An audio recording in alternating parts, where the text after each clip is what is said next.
அஞ்சான் திரைப்படம் world wide rerelease தானா அப்படின்னு சொல்லி நம்ம சேனல் கீழே ஒரு தோழர் வந்து கமெண்ட் பண்ணியிருக்காரு. அந்த ஒரு தோழருக்காக அதை பற்றியும் அதே மணிக்கு அஞ்சான் திரைப்படத்தோட ரீரிலீஸ் ட்ரெய்லர் அப்படிங்கிறது இப்போ வந்து வெளியே இருக்குது. அந்த ட்ரெய்லரோட ரிவ்யூவும் அதே மணிக்கு அந்த ட்ரெய்லரில் இருக்கக்கூடிய ஒரு அடிஷ்னலான ஒரு கிளிப்பை பற்றி தான் நம்ம வந்து பேச போகிறோம்.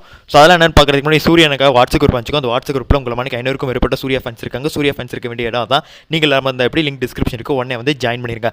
ஓகே ரைட், வேர்ல்டு வைடு நம்ம இந்த ஒரு படத்துக்கான ரீரிலீஸுக்கு இவ்வளோ ஹைப்பா அப்படிங்கிற மணிக்கு தான் அந்த ஒரு கமெண்டை படிக்கும்போது எனக்கு வந்துட்டு பார்த்தீங்கன்னா இருந்தது. ஸோ இந்த ஒரு வீடியோ எந்தெந்த கண்ட்ரியில் இருக்கிற சூர்யா ஃபேன்ஸ்லாம் பார்த்துருக்கீங்க, நீங்களாம் அஞ்சானோட ரீரிலீஸ்க்கு எவ்வளோ ஈகராக வெயிட் பண்ணுறது கமெண்ட்ஸில் சொல்லுங்கள். ஸோ இப்போ வரைக்கும் எனக்கு கிடைச்ச நியூஸ் படி தமிழ்நாட்டில் மேக்ஸிமம் எல்லா இடத்துலையுமே ரிலீஸ் பண்ணுறாங்க. பட் நான் வேர்ல்டு வைடாக இன்னும் வந்து பார்த்தீங்கன்னா எந்த விதமான கன்ஃபர்மேஷனும் கிடைக்கல. ஏன் இந்தியா லெவலில் பெரிய லெவலில் வந்துட்டு பார்த்தீங்கன்னா ரிலீஸ் பண்ணல. பட் நான் சென்னை ஃபேன்ஸ் செம்மையாக வந்து பார்த்தீங்கன்னா இந்த ஒரு திரைப்படத்தோட ரிலீஸை கொண்டாடுறாங்க.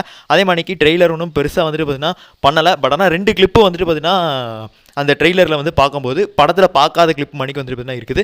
ஸோ சில ஃபைட் சீன்ஸ் வந்து தான் எக்ஸ்ட்ராவாக ஆட் பண்ணியிருக்காரா, ஏதோ சில விஷயங்கள் வந்து எக்ஸ்ட்ராவாக பண்ணியிருக்காரு. ஸோ அதுதான் வந்து தான் இந்த ஒரு படத்தோட ஹைப்பை வந்து இன்னும் பூஸ்ட் பண்ணுது. ஸோ பார்க்கலாம் எந்த மணிக்கு ஒரு ரீரிலீஸ் சம்பவம் வந்து தான் இந்த ஒரு திரைப்படம் பண்ண போகுதுன்னு. ஸோ நீங்களாமே எவ்வளோ ஈகராக வெயிட் பண்ணுறீங்க அப்படிங்கிறத கமெண்ட்ஸில் பதிவு பண்ணிடுங்க. நன்றி, வணக்கம்.